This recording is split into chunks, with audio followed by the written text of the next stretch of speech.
ومن سيئات أعمالنا من يهده الله فلا مضل له ومن يضلله فلا هادي له ونشهد أن لا إله إلا الله وحده لا شريك له ونشهد أن سيدنا وسندنا وحبيبنا ونبينا ومولانا ومأوانا وملجانا محمدًا عبده ورسوله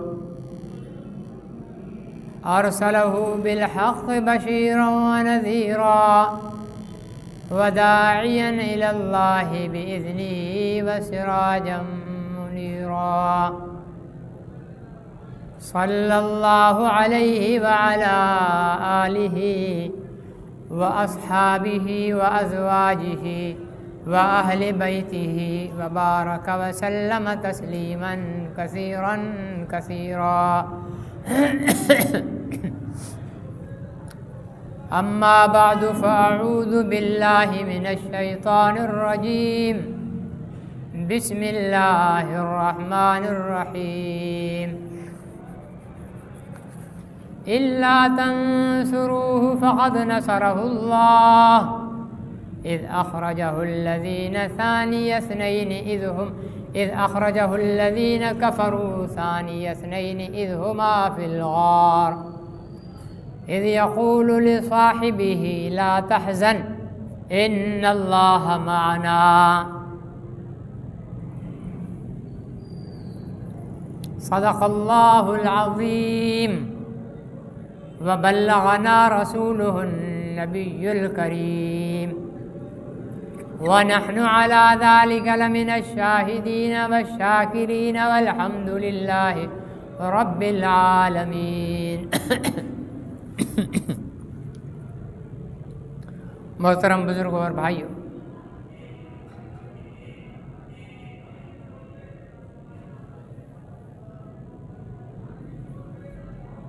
اسلام میں انبیاء علیہم السلام کے بعد انسانوں میں سب سے بلند جو مقام ہے وہ صحابہ اکرام رضوان اللہ علیہم اجمعین کی جماعت کا ہے۔ صحابہ اکرام وہ پاکیزہ جماعت ہے جس کی تربیت امام الانبیاء صلی اللہ علیہ وسلم نے فرمائی، اور جنہوں نے دین کا علم امام الانبیاء فخر موجودات حضرت محمد رسول اللہ صلی اللہ علیہ وسلم سے حاصل کیا براہ راست۔ اس لیے نبیوں کے بعد اس دنیا میں جو مقام اور مرتبہ ہے وہ صحابی کا ہے۔ پھر صحابہ اکرام میں بھی مراتب ہیں، کچھ صحابہ مہاجرین ہیں، کچھ انصار ہیں، کچھ صحابہ اہل بدر ہیں، کچھ صحابہ اکرام عشرہ مبشرہ ہیں، پھر کچھ صحابہ اولین میں سے ہیں جو سب سے پہلے ایمان لانے والوں میں سے۔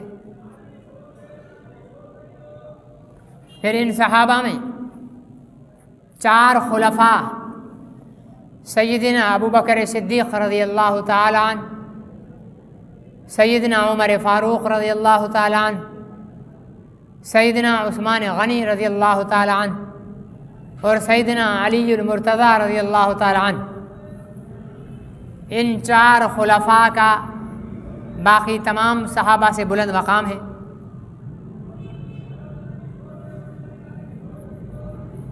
پھر ان 4 صحابہ میں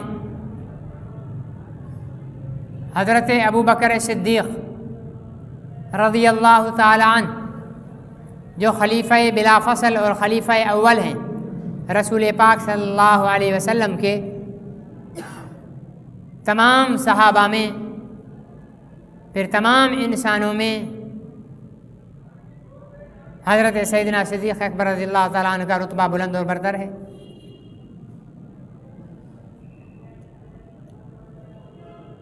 بالغ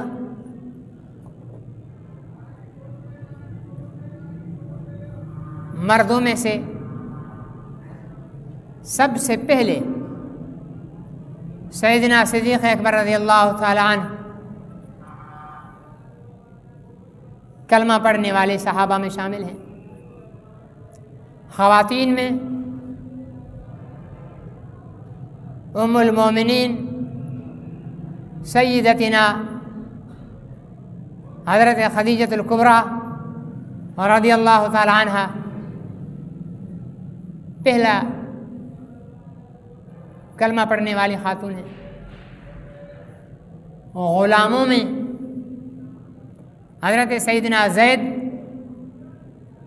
رضی اللہ تعالی عنہ کلمہ پڑھنے والوں میں ہیں، اور نابالغ بچوں میں حضرت سیدنا علی المرتضیٰ رضی اللہ تعالی عنہ پہلا کلمہ پڑھنے والے، سب سے پہلے بچوں میں کلمہ پڑھنے والے حضرت سیدنا علی المرتضیٰ رضی اللہ تعالی عنہ ہیں۔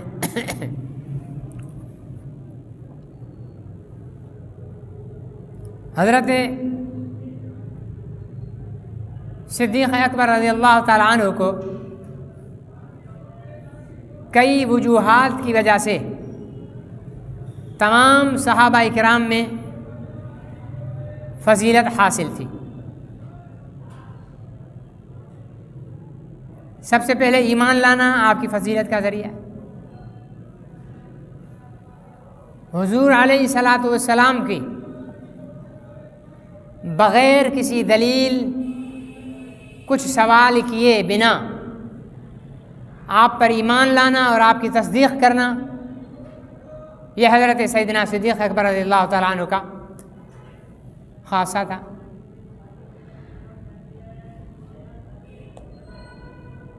اکثر صحابہ کرام نے حضور علیہ السلام کے معجزات کو دیکھ کر ایمان لائے۔ حضرت سیدنا صدیق اکبر رضی اللہ تعالیٰ عنہ بغیر کسی سوال کے، حیل و حجت کے کلمہ پڑھ کر سب سے پہلے صحابی بننے کا اعزاز حاصل ہوا۔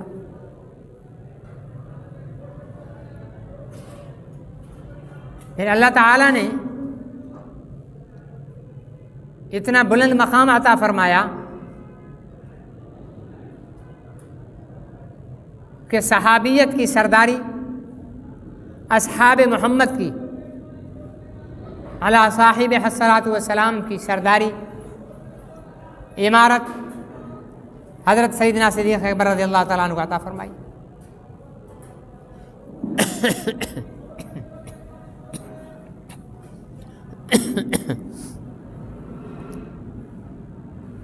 حضرت ابوبکر صدیق رضی اللہ تعالیٰ عنہ کو جتنا بھی بلند مقام ملا، جتنے بھی مراتب ملے اور جتنی بھی خصوصیات ملی، اس کا سبب صرف ایک تھا، محمد رسول اللہ صلی اللہ علیہ وسلم کی محبت، آپ کی اطاعت، آپ کا عشق، آپ کا سرکار دو عالم صلی اللہ علیہ وسلم پر قربان ہونا۔ فنا فی الرسول تھے سیدنا صدیق اکبر رضی اللہ تعالیٰ عنہ۔ یہی وجہ ہے کہ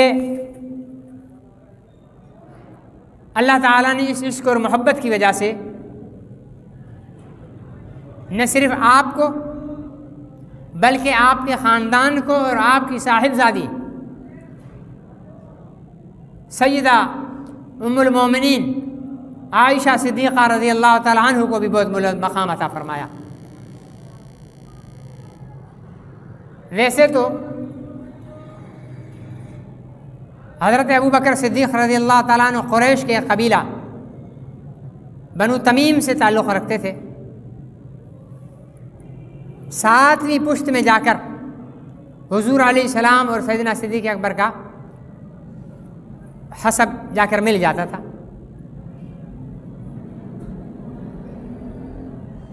آپ کا پہلے اسلام سے پہلے کچھ اور نام تھا۔ حضور علیہ الصلاۃ والسلام نے آپ کا نام عبداللہ رکھا۔ عمر میں حضور علیہ الصلاۃ والسلام سے 2 سال چھوٹے تھے۔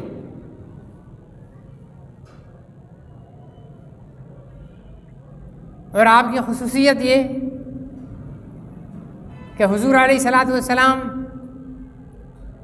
63 سال کی عمر میں وفات پائی، اور سیدنا صدیق اکبر رضی اللہ تعالیٰ عنہ نے بھی 63 سال کی عمر میں وفات پائی۔ اور پھر قبر بھی سیدنا صدیق اکبر رضی اللہ تعالیٰ عنہ کو حضور علیہ الصلاۃ والسلام کے پہلو میں نصیب ہوئی۔ اور آج بھی سیدنا صدیق اکبر رضی اللہ تعالیٰ عنہ حضور علیہ الصلاۃ والسلام کے سایہ رحمت کے اندر آرام فرمائیں، جسے حضور علیہ السلام نے جنت کا ٹکڑا کہا ہے۔ ہم اور آپ میں سے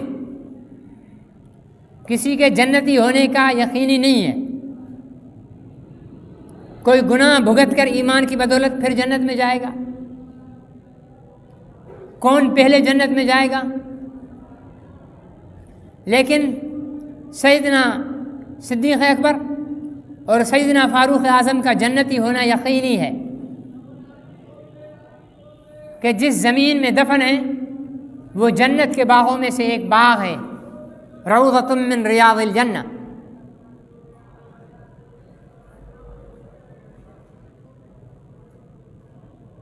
اللہ رب العزت نے قرآن پاک میں بہت ہی انوکھے پیرائے میں حضرت ابوبکر صدیق کے عشق رسول کو بیان فرمایا ہے۔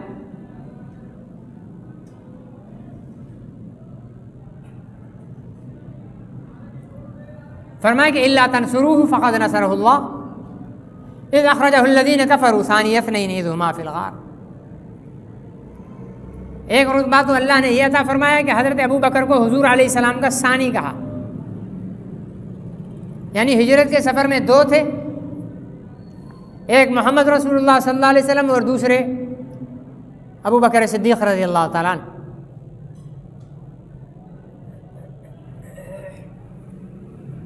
اذ یقول لصاحبہ، سفر ہجرت میں حضرت ابوبکر صدیق رضی اللہ تعالیٰ عنہ نے اپنی محبت، اپنے عشق کی انتہا کر دی، اور اتنی قربانی دی اور آپ کی ذات پر فنا ہونے کا جذبہ حضرت صدیق اکبر نے سفر ہجرت میں ظاہر کیا کہ اللہ تعالیٰ نے اس سفر ہجرت کو اتنا قیمتی بنا دیا کہ حضرت عمر رضی اللہ تعالیٰ عنہ یہ کہنے پر مجبور ہو گئے کہ میں اپنی زندگی کی اور اپنے خاندان کی زندگی کی نیکیاں ابو بکر کو دینے کو تیار ہوں، ابو بکر مجھے اپنی زندگی کا ایک رات اور دن دے دے، جو ہجرت کا رات اور دن ہے۔ اس رات دن میں کیا ہے؟ سوائے محبت رسول، سوائے عشق رسول، سوائے ذات نبوت کی حفاظت کے اور کوئی نیکی نہیں ہے۔ حضرت عمر کا یہ فرمانا کہ میرے خاندان کی ساری زندگی کی نیکیاں لے لی جائیں، ابو بکر مجھے اپنی زندگی کی صرف ایک نیکی یعنی ہجرت کا رات اور دن دے دے، مطلب یہ ہوا کہ یہ نمازیں، یہ روزہ، یہ حج، یہ زکوٰۃ، یہ جہاد، یہ قرآن، یہ تبلیغ، یہ تقریر، یہ وعظ، یہ امامت، ٹھیک ہے نا جی، یہ تدریس، یہ خانقاہ، یہ ساری چیزیں حضور علیہ الصلاۃ والسلام کی محبت اور آپ کی ذات کے تحفظ سے کی نیکی سے کم درجہ رکھتی ہیں۔ یہ ساری نیکیاں ایک طرف، اور ایک طرف حضور علیہ الصلاۃ والسلام کا عشق اور آپ کی ذات کا تحفظ، یہ ان سب نیکیوں پر بھاری ہے۔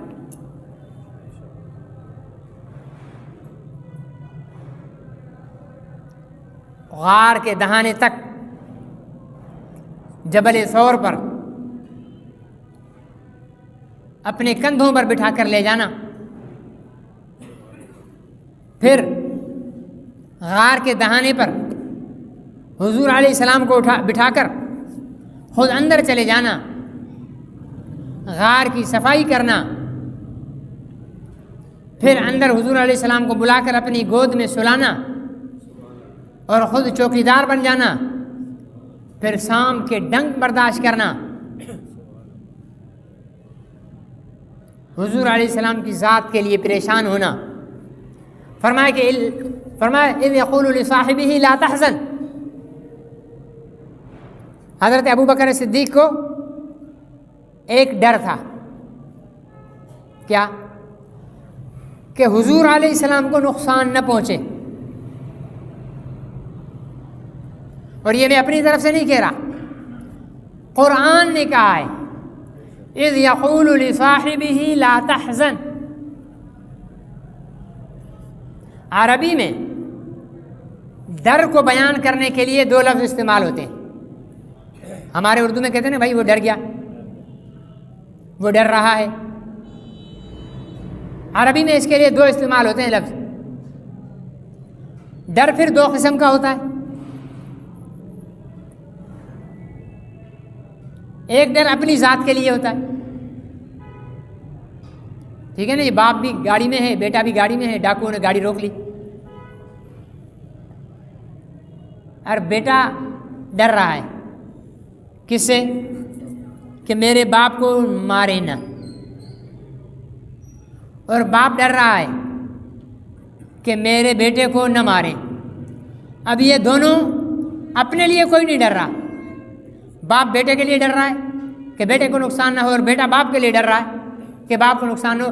اس ڈر کو کہتے ہیں حزن، حزنون، حزن۔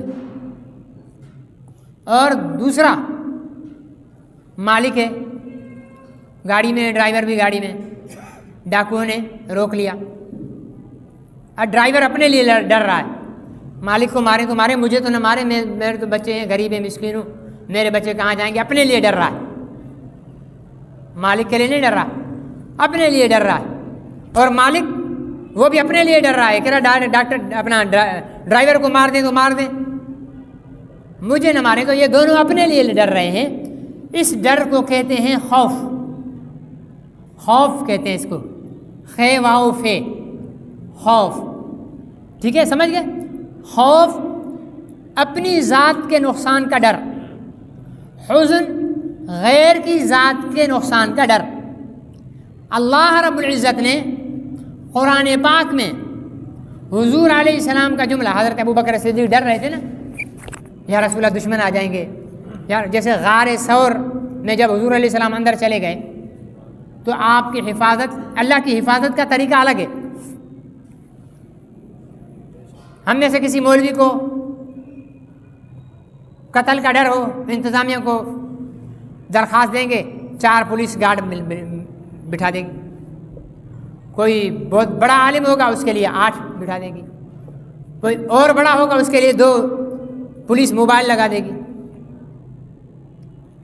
کوئی اور زیادہ جو ہے قیمتی ہے اس کے لیے رینجرز لگا دے گی، فوج لگا دے گی، چوکیاں لگا دیں گے، جیسے وزیر اعظم کی حفاظت کے لیے، صدر کی حفاظت کے لیے کتنی سیکورٹی ہوتی ہے۔ جب اللہ کسی کی حفاظت کرتے ہیں تو اس کے لیے اتنی سیکورٹی کی ضرورت ہی نہیں، اللہ ان چیزوں سے ذریعے حفاظت کرتے ہیں جن سے حفاظت کا تصور بھی نہیں ہے۔ غار ثور میں ہے، فوراً اللہ تعالیٰ نے ایک کبوتر اور کبوتری کو حکم دیا کہ اس غار کے دہانے پر جاؤ اور وہاں جا کر گھونسلہ بناؤ اور وہاں انڈے دے دو۔ اور ایک مکڑی کو حکم کیا کہ غار کے دہانے پر جالا بن دے. اللہ کا حکم تھا. جوڑی آ گئی, انڈے دے دیے, گھونسلے میں بیٹھے ہوئے, اور مکڑی نے جالا تن دیا. پھر نیا جالا اور پرانے جالے میں فرق ہوتا ہے. اللہ تعالیٰ نے اس کے بنے ہوئے جالے کو پرانا کر دیا. سرداران قریش غار ثور کے دہانے پر کھڑے, جیسے وہاں پہنچے پھر کر کے کبوتروں کی جوڑی اڑ گئی, انڈے پڑے ہوئے ہیں. کچھ نے کہا پیروں کے نشان اندر جا رہے ہیں, تو کسی نے کہا کہ پاگل, یہ دیکھا نہیں ابھی کبوتروں کی جوڑی اتری ہے, یہ انڈے دیے ہوئے ہیں, اگر اندر کوئی انسان ہوتا تو یہ کبوتر یہاں تھوڑی بیٹھے ہوتے. اور پھر یہ دیکھو پرانا جالا لگا ہوا ہے, اندر اگر کوئی انسان گیا ہوتا تو اس جالے میں پھٹن ہوتی. جالا سلامت ہے, اس لیے نہیں لگتا کہ اندر کوئی یہ واپس آ گئے. اللہ نے حفاظت کر لی. نہ گولی, نہ تلوار, نہ خنجر, نہ ٹینک, نہ توپ. اللہ تعالیٰ نے حفاظت کر لی. کس سے؟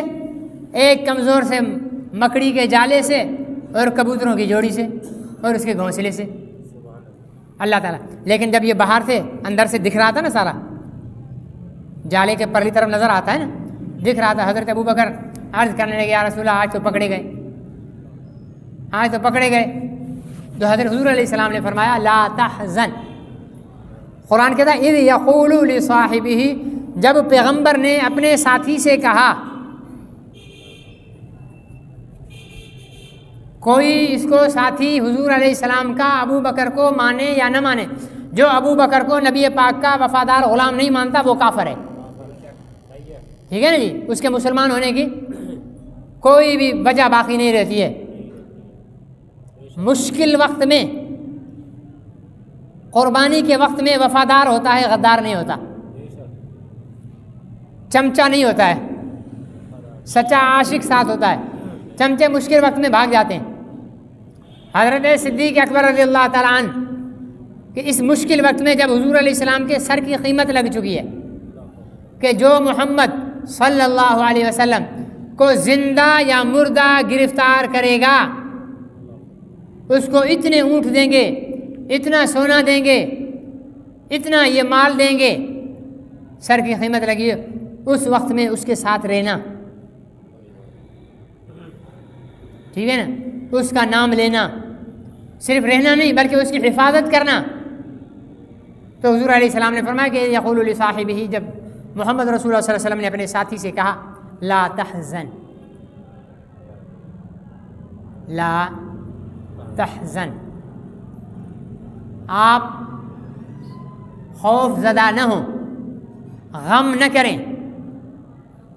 حزن سے کہا, حزن سے لا تحزن ہے نا, حزن کا لفظ استعمال کر کے اللہ رب العزت نے بتا دیا کہ اس ہجرت کے سفر میں ابو بکر صدیق کو اپنی جان کی پرواہ نہیں تھی, بلکہ وہ محمد رسول اللہ صلی اللہ علیہ وسلم کی ذات کی حفاظت چاہتے تھے. انہیں اپنی ذات کی پرواہ نہیں تھی, بس آقا کو تکلیف نہ پہنچے. اپنی جان کی پرواہ ہوتی تو کندھوں پر بٹھا کر غار تک تھوڑی لے کر جاتے. اپنی جان کی پرواہ ہوتی تو اندر جا کر پہلے غار کو خود صاف تھوڑی کرتے. اور اپنی جان کی پرواہ ہوتی تو اس سوراخ میں سانپ کے بل میں اپنی ایڑی تھوڑی رکھتے. اپنی جان کی پرواہ ہوتی تو خود بیٹھ کر جھولی میں حضور علیہ السلام کو تھوڑی سلاتے. عرض کر دیتے یا رسول اللہ آپ بھی سو جائیں, میں بھی چلتا ہوں. سو جاتے ہیں, دونوں سو جاتے ہیں. اوپر سے چڑھتے ہوئے بھی کہہ دیتے یا رسول اللہ آؤ میرا ہاتھ پکڑو, دونوں ساتھ اوپر چلتے ہیں. نہیں, اپنی ذات کی انہیں پرواہ نہیں تھی. جب اوپر چلنے کی بات آئی تو بیٹھ گئے, یا رسول اللہ میرے کندھوں پر آپ بیٹھیں, اتنا سفر آپ کیسے کریں گے, آپ میرے محبوب ہیں, میں آپ کا عاشق ہوں, اور میرا عشق یہ گوارا نہیں کرتا کہ میرا محبوب پیدل چلے اتنی بلندی پر, میں آپ کا خادم ہوں. ٹھیک ہے نا جی, میں آپ کا. اور یہ 53 سال, اور کوئی حضرت ابو بکر صدیق کوئی ینگ جوان نہیں تھے اس وقت, حضور علیہ السلام سے 2 سال چھوٹے تھے. کتنے؟ 2 سال. حضور علیہ السلام جب ہجرت کر رہے ہیں تو آپ کی عمر تھی 53 سال, تو حضرت ابو بکر کی کتنی ہوگی؟ 51 سال. 51 سال کا بندہ یہ ینگ جوان نہیں کہلاتا, عمر ڈھل چکی ہوتی ہے، لیکن اس کے باوجود ابو بکر صدیق کی عمر ڈھل چکی تھی، لیکن آپ کا عشق جوان تھا، محبت رسول جوان تھی، اپنے کندھوں پر بٹھا کر غار کے دہانے تک پہنچا۔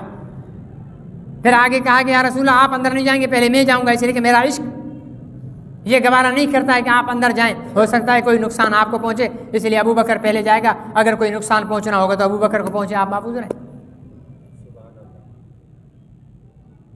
پھر غار میں اندر جا کر غار کے ایک سانپ کے بل پر پیر رکھ دینا اور عرض کر دینا کہ یا رسول اللہ میرے گود میں سر رکھیں، میرا عشق گوارا نہیں کرتا، تھکا ہوا میں ہوں لیکن میرا عشق مجھے تھکنے نہیں دے رہا، میں بھی سو جاؤں آپ بھی سو جائیں تو یہ بڑا پریشانی کا مسئلہ ہو جائے گا، اس لیے میں جاگتا ہوں، آپ سوئیں، میری گود میں سر رکھیں اور آرام کریں۔ یہ تھا اپنی ذات کے لیے نہیں بلکہ حضور علیہ السلام کی ذات کے لیے ڈرنا اور خوف۔ اذ یقول لصاحبہ لا تحزن ان اللہ معنا۔ پھر اللہ تعالیٰ نے اس عشق رسالت کا، حضور علیہ السلام کی محبت کا، حضور علیہ السلام سے بے پناہ غیر مشروط عشق کا اللہ تعالیٰ نے اجر بھی عطا فرمایا۔ کیا اجر دیا؟ ایک موقع پر حضور علیہ السلام کے صحابی سیدنا ابو بکر صدیق جا رہے تھے، قرآن میں آیت نازل ہوئی من ذا الذی یقرض اللہ قرضا حسنا، کون ہے جو اللہ کو قرض حسنا دے گا؟ اب اللہ کو قرض کی ضرورت ہے؟ اللہ کو تو قرض کی ضرورت نہیں ہے، پھر اللہ کیوں کہہ رہے ہیں کہ کون دے گا مجھے قرض؟ مطلب یہ کہ میرے غریبوں کو جو تم دو گے وہ میرے ذمہ قرض ہے، کل قیامت کے دن لوٹا کر دوں گا۔ کافروں نے اس جملے کا مذاق اڑایا اور کہنے لگے دیکھو مسلمانوں کا اللہ فقیر ہو گیا ہے، اب قرضے مانگتا پھر رہا ہے۔ حضرت ابو بکر گزر رہے تھے تو کسی دو تین مشرکین کھڑے ہوئے تھے، انہوں نے زور سے کہہ دیا کہ لگا رہے بھائی بات سنیے، کیا بھائی مسلمانوں کا اللہ کنگلا ہو گیا ہے، غریب ہو گیا ہے، اب لوگوں سے قرضے لیتا پھر رہا ہے۔ حضرت ابو بکر صدیق جلال میں آ گئے، حالانکہ حضرت ابو بکر صدیق کی طبیعت جلالی نہیں تھی، جمالی طبیعت تھی، بہت بردبار حلیم المزاج، ٹھنڈی طبیعت کے مالک، جلال میں آ گئے اور کھینچ کے منہ پر گھونسا مار دیا، جس نے کہا تھا نا گھونسا مار دیا۔ یہ دو تین کافر جو تھے یہ حضور علیہ السلام کے پاس چلے گئے، کہنے لگے اے محمد آپ کے ساتھی نے ہمارے اس بھائی کا جو ہے جبڑے توڑ دیے ہیں، بلا وجہ مارا ہے۔ کس نے مارا ہے؟ کہ ابو بکر نے، کہ ابو بکر نے مارا۔ حضرت ابو بکر پہنچے، ابو بکر یہ تم نے مارا؟ کہ ہاں یا رسول اللہ میں نے مارا۔ ان کو سمجھا دو یہ بدبخت میرے اللہ کا مذاق اڑا رہے تھے، اگر پھر اڑائیں گے پھر ماروں گا۔ ابو بکر ہوا کیا؟ یا رسول اللہ یہ اللہ کو فقیر کہہ رہے تھے۔ انہوں نے کہا نہیں ہم نے تو نہیں کہا، ہم نے نہیں کہا، ابو بکر جھوٹ بول رہے ہیں۔ تو اسلامی عدل کا، نظام عدل کا طریقہ اور ہے، ٹھیک ہے نا؟ ہمارے ہاں تو اسلامی عدالتیں ہیں ہی نہیں۔ اسلامی عدالت وہ ہوگی جہاں پر جج قرآن کا حافظ اور قرآن کا عالم ہو، پھر وہ اسلامی عدالت ہوگی۔ آکسفورڈ کے پڑھے ہوئے اور پتہ نہیں کون کون کی یونیورسٹیوں میں پڑھے ہوئے، کلین شو ٹائی گلے میں باندھی ہوئی ہے وہ جج بیٹھے ہوئے، وہ اسلامی عدالت تھوڑی ہے۔ اسلامی عدالت تو وہ ہوگی جس کے جج کو اسلام کی تعلیم بھی ہو۔ تو اسلامی نظام کا ایک اصول ہے، جو دعویٰ کرے وہ گواہ دے گا، نہیں تو جواب دار قسم اٹھائے گا۔ ابو بکر صدیق نے دعویٰ کیا یا رسول اللہ کافروں نے اللہ کو برا بھلا کہا ہے، فقیر کا، کافروں نے انکار کر دیا۔ حضور علیہ السلام نے کہا ابو بکر یہ تو نہیں مان رہے، گواہ دو، گواہ دو۔ حضرت ابو بکر پریشان، یا رسول اللہ میں کہاں سے گواہ دوں، میں جھوٹ تو نہیں بول رہا ہوں، میں جھوٹ تو نہیں بول رہا ہوں۔ حضور نے فرمایا ابو بکر میں بھی جانتا ہوں کہ آپ جھوٹے نہیں ہو، لیکن انصاف کا تقاضا ہے، میں نے پورا کرنا ہے۔ ابھی بحث چل ہی رہی تھی، حضور علیہ السلام پر وحی کے آثار ظاہر ہونا شروع ہو گئے۔ جب حضور علیہ السلام پر وحی نازل ہوتی تھی تو آپ کی پیشانی پر پسینہ آ جاتا تھا اور آپ کے سینے میں سے ایسے آواز آتی تھی جیسے دیگچی میں پانی ابلتا ہے، پانی ابلنے کی آواز آتی ہے نا، ایسے حضور علیہ السلام کے سینے سے آواز آتی تھی اور آپ یوں ہو جاتے تھے، یہ نشانی ہوتی تھی کہ اب وحی نازل ہو رہی ہے۔ مقدمہ ہے کافروں کا اور ابو بکر کا، ٹھیک ہے نا؟ عدالت کس کی ہے؟ محمد رسول اللہ صلی اللہ علیہ وسلم کی۔ ابو بکر کو گواہ کی ضرورت ہے، لیکن ابو بکر کے پاس گواہ نہیں ہے۔ اللہ نے فوراً وحی نازل کی، فرمایا لقد سمع اللہ قول الذین قالوا ان اللہ فقیر ونحن اغنیاء۔ میرے محبوب سن لیجئے، اگر آج ابو بکر کے پاس کوئی گواہ نہیں ہے تو میں رب گواہ بن کر کہتا ہوں کہ ان کافروں نے اللہ کو فقیر کہا تھا۔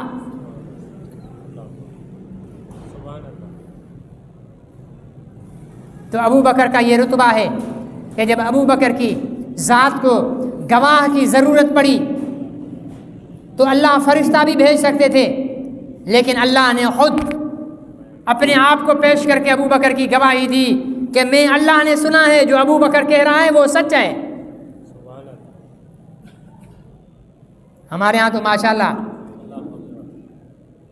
آج وہ سکھر میں ایک عدالت نے فیصلہ دیا، ہمارے بہت بڑے سندھ کے مایہ ناز خطیب تھے، جمعیت علماء اسلام کے ناظم اعلیٰ تھے، ناظم عمومی تھے، شہید اسلام حضرت مولانا ڈاکٹر خالد محمود سمرو صاحب۔ 11 سال تک کیس چلتا رہا ہے ان کے قتل کا، ٹھیک ہے نا، کتنے سال تک چلتا رہا ہے؟ 11 سال تک۔ یہ اسلامی عدالتیں ہماری، جن کو یہ لوگ کہتے ہیں کہ اسلامی ہیں۔ جج لکھ دیا کہ جرم ثابت ہوا ہے کہ یہ قاتل ہیں۔ اسلام میں قاتل کی سزا کیا ہے؟ سب نہیں بولتے ہیں، موت ہے نا، یا اور کچھ ہے؟ ان النفس بالنفس والعین بالعین والاذن بالاذن، جان کے بدلے جان، آنکھ کے بدلے آنکھ، کان کے بدلے کان، ناک کے بدلے ناک، یہ قرآن کہہ رہا ہے۔ لیکن ہماری عدالت صاحبہ نے، جج صاحب نے فیصلہ دیا ہے کہ یہ جو قاتل ہیں، قاتل تو ہیں، ثابت بھی ہو گیا ہے، لیکن ان کو عمر قید کی سزا دی جائے گی، ٹھیک ہے نا۔ مطلب اب آپ قتل کرو، آپ کو پاکستان میں پھانسی نہیں ہوگی، کسی کو بھی قتل کر دو پھانسی نہیں ہوگی، عمر قید ہو جائے گی، گزار لینا، لیکن پھانسی نہیں ملے گی آپ کو۔ انتہائی ہائی پروفائل کیس تھا اور وہاں پر عدالت کی چھتری میں اتنا بڑا ظلم ہوا ہے۔ تو یہ اسلامی عدالتیں نہیں ہیں، اور نہ ان کے عدالتوں کی کرسیوں پر بیٹھے ہوئے ججز جو ہیں وہ کوئی اسلامی تعلیمات سے برابر ہیں۔ اسلامی عدالت میں وکیل کا تصور، ابھی میرے وکیل دوست سارے ناراض ہو جائیں گے، اگر پاکستان میں اسلامی عدالت آ جائے نا، یہ سارے وکیل حضرات جو ہے نا گھروں پہ بیٹھ جائیں گے، یا دکانیں کھول لیں گے، کپڑے کی، چائے پتی کی، مٹھائی کی، یہ دکانیں کھول لیں گے، جس کے بعد پیسہ نہیں ہوگا ٹھیلا لگا لے گا۔ یہ سارے وکیل فارغ، اسلامی عدالت میں وکیل کا کوئی تصور نہیں ہے، جوابدار اور مدعی دونوں سامنے آئیں گے۔ ایک اسلامی قاضی کے پاس 2 عورتیں پیش ہوئیں، بچہ ایک، دعوے دار 2،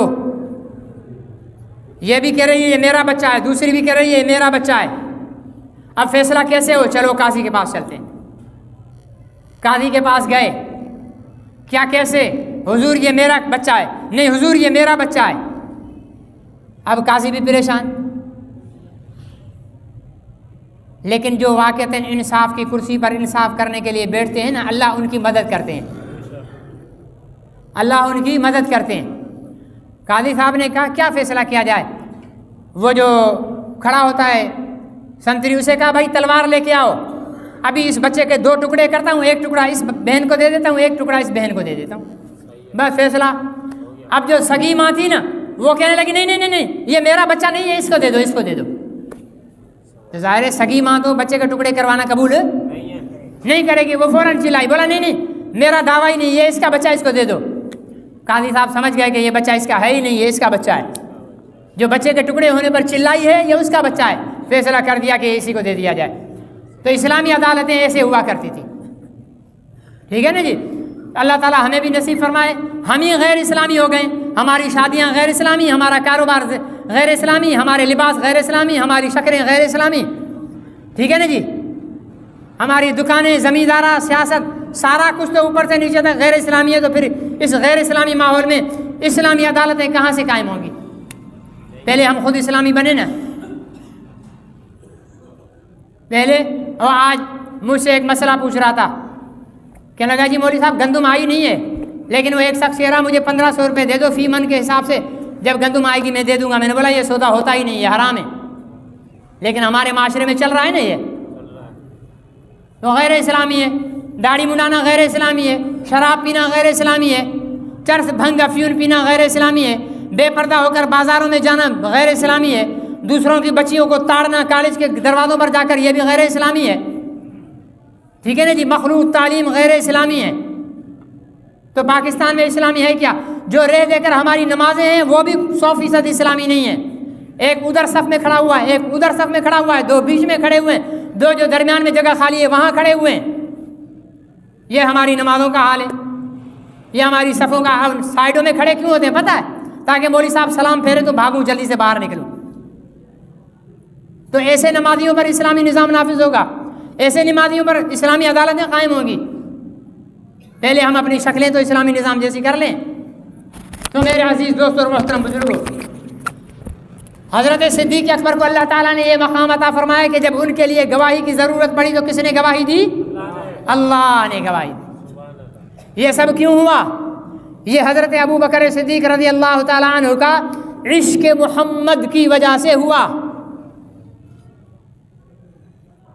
کہ جو عشق, جو محبت, جو قربان ہونے کا جذبہ سیدنا صدیق اکبر رضی اللہ تعالیٰ عنہ کو حاصل تھا وہ کسی اور کو حاصل نہیں تھا. کسی کے عاشق کو کہا جائے کہ اس عاشق نے اپنے محبوب کی بیٹی کا حق کھا لیا, عقل مانے گی؟ بولو, نہیں بولتے ہو؟ عاشق نے اپنے محبوب کی بیٹی کا حق کھا لیا, مانو گے؟ لیکن ایسے پاگل ہمارے معاشرے میں رہتے ہیں کہ ابو بکر صدیق نے نبی پاک کی بیٹی سیدہ فاطمہ الزہرا کا حق کھا لیا. سنتے ہو؟ سنتے ہوں گے آپ؟ حق کھا لیا. اور مزے کی بات یہ ہے کہ جس کا حق کھایا ہے جب وہ فوت ہوئی ہے تو اس کے شوہر نے جنازہ پڑھنے کے لیے بھی حق کھانے والے کو بلایا ہے کہ آ کر جنازہ پڑھو. ایسی عقل پر سبحان اللہ تو کہو یار. نہیں بولتے ہو سبحان اللہ, نکلتا نہیں ہے زبان سے. ابھی جیے بھٹو کا نعرہ لگواؤں, عمران خان کا لگواؤں, نواز شریف کا لگواؤں, پھر تو چیخ چیخ کر لگاؤ گے. دین کی بات پر سبحان اللہ کہہ رہا ہوں, ہماری نہیں نکل رہی ہے. سمجھے نا جی؟ حضرت ابو بکر صدیق فاطمہ الزہرا کا حق کھا گئے. پھر حضرت علی اسی ابو بکر صدیق کو فاطمہ الزہرا رضی اللہ تعالیٰ عنہ کا جنازہ پڑھانے کے لیے لے آئے. اور فاطمہ الزہرا کو غسل کس نے دیا؟ ابو بکر کی بیوی نے دیا. کفن کس نے پہنایا؟ ابو بکر کی بیوی نے پہنایا, جس نے اس کا حق کھایا ہے. یہ عقل میں آنے والی باتیں نہیں ہیں. ہمارا ایمان ہے ابو بکر, ہمارا ایقان ہے ابو بکر, ہمارا اسلام ہے ابو بکر. پیغمبر کی ہر ایک زندگی کے پل پل کی برہان ہے ابو بکر. اس لیے یہ من گھڑت کہانیاں صحابہ کو لڑا کر اپنا پیٹ بھرنے کی کوشش نہیں کرو. ہم کہتے ہیں صحابہ بھی حق, اہل بیت بھی. سب نہیں بولتے ہو؟ صحابہ بھی, اہل بیت بھی, امہات المومنین بھی حق ہیں. ان کا آپس میں کوئی جھگڑا نہیں ہے. آج کے لوگوں نے آپس میں ان کے نام پہ جھگڑا شروع کیا ہوا, ورنہ یہ سب ایک تھے. حضرت حسین کی شادی کس نے کرائی تھی پتہ ہے؟ حضرت عمر نے. کس نے؟ عمر نے. حضرت حسین اہل بیت ہیں, عمر صحابی ہیں. اگر آپس میں لڑائی ہوتی تو شادی کراتے؟ یا حضرت حسین ناراض ہوتے کہ جاؤ جاؤ, تمہارے دوست ابو بکر نے میری اماں کا حق کھا لیا تھا, اب تم میری شادی نہیں کراؤ؟ نہیں, شادی کی, خرچہ عمر نے برداشت کیا. تو صحابہ اور اہل بیت میں لڑائی نہیں ہے. میرے عزیز دوست اور محترم بزرگوں, ہمیں کرسمس ڈے تو پتہ ہے, ہمیں ویلنٹائن ڈے بھی پتہ ہے, ہمیں نیو ایئر نائٹ بھی پتہ ہے, ہمیں دنیا جہان کی گندگی غلاظتیں پتہ ہے, لیکن ہمیں پتہ نہیں آقا کی وفات کب ہوئی, آقا کی پیدائش کب ہوئی, ابو بکر پیدا کب ہوئے, ابو بکر فوت کب ہوئے, عمر پیدا کب ہوئے, عمر فوت کب ہوئے, عثمان و علی پیدا کب ہوئے, فوت کب ہوئے, تمام ازواج مطہرات کا انتقال کب ہوا, مسجد نبوی کب بنی, بدر کا واقعہ کب ہوا, احد کا واقعہ کب ہوا, حنین و تبوک کا واقعہ کب ہوا, ہمیں یہ کچھ بھی پتہ نہیں ہے. یہ جو مہینہ چل رہا ہے نا 22 جمادی الثانی, آنے والے دنوں میں 22 جمادی الثانی، آج کیا تاریخ ہے کسی کو پتہ ہے؟ پتہ ہی نہیں ہوگا کسی کو بھی، ہے کسی کو پتہ؟ جی 17 ہے، ماشاءاللہ یہ مدرسے کے بچے کو پتہ ہے، باقی کسی کو پتہ نہیں ہے، مدرسے والوں کو پتہ ہوتا ہے۔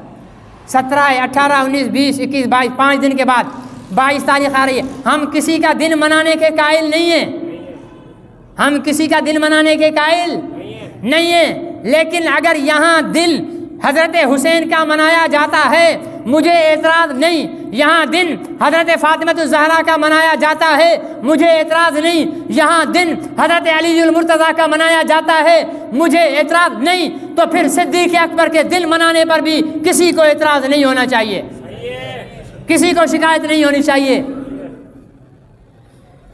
یہاں ابو بکر کا بھی دن منے، عمر کا بھی دن منے، عثمان کا بھی دن منے، علی کا بھی دن منے، فاطمہ کا دن بھی منے، عائشہ کا دن بھی منے، خدیجہ، رقیہ، زینب، ام کلثوم، ماریہ، قبطیہ، 11 ازواج کا دن منے، حضور کے سارے نواسوں کا دن منے، نہ منے تو کسی کا بنے۔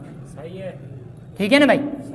ہمارا مطالبہ ہے 22 جمادی الثانی کو جس طرح 21 رمضان کو حضرت علی المرتضیٰ کی چھٹی ہوتی ہے، جس طرح 9-10 محرم کو شہادت امام حسین کی چھٹی ہوتی ہے، اسی طرح صدیق اکبر کی وفات کے دن 22 جمادی الثانی کو چھٹی ہونی چاہیے۔ صحیح ہے یا غلط ہے؟ اسی طرح حضرت عثمان غنی کی شہادت کے دن بھی چھٹی ہونی چاہیے، اور اسی طرح حضرت عمر رضی اللہ تعالیٰ عنہ کی شہادت کے دن بھی چھٹی ہونی چاہیے، اور اگر چھٹیوں سے پریشانی ہو تو ساری چھٹیاں ختم کر دو۔ صحیح ہے غلط ہے؟ میرے بھائیوں، صحابہ سے محبت کرنے والے بنو، صحابہ سے الفت کرنے والے بنو، صحابہ پر جان قربان کرنے والے بنو۔ یہ صحابہ نبوت کے گواہ ہیں، یہ صحابہ نزول وحی کے گواہ ہیں، یہ صحابہ نبی کی نمازوں کے گواہ ہیں، یہ صحابہ نبی کے جہاد کے گواہ ہیں، یہ صحابہ نبی کے نکاحوں کے گواہ ہیں، یہ صحابہ مسجد نبی کے بننے کے گواہ ہیں، یہ صحابہ پیغمبر کے حجوں کے گواہ ہیں، یہ صحابہ ازواج مطہرات کے نبی کے ساتھ نکاح کے گواہ ہیں، یہ صحابہ پورے کا پورا دین اسلام ہم تک پہنچانے والے صحابہ ہیں۔ ان کی محبت اور عظمت کے بغیر اس ملک کی گاڑی نہیں چل سکتی۔ باقی اہل بیت بھی ہمارے، ایک آنکھ اہل بیت، ایک آنکھ صحابہ، پھر کوئی ایک آنکھ آپ پھوڑنے دو گے؟ دونوں آنکھیں برابر ہوتی ہیں۔ یہ نہیں ہوتا کہ یہ تو بائیں ہے، یہ دائیں ہے، یہ بائیں کو توڑ دو، بھلے دائیں رہنے دو، ایسے کرو گے؟ نہیں، ہماری ایک آنکھ صحابہ ہیں تو دوسری آنکھ اہل بیت ہیں، دل صحابہ ہیں تو باقی جسم کا حصہ اہل بیت ہیں۔ ہم نہ صحابہ اور اہل بیت سے الگ تھے، نہ ہیں، نہ رہیں گے۔ اللہ مجھے اور آپ کو عمل کی توفیق نصیب فرمائے۔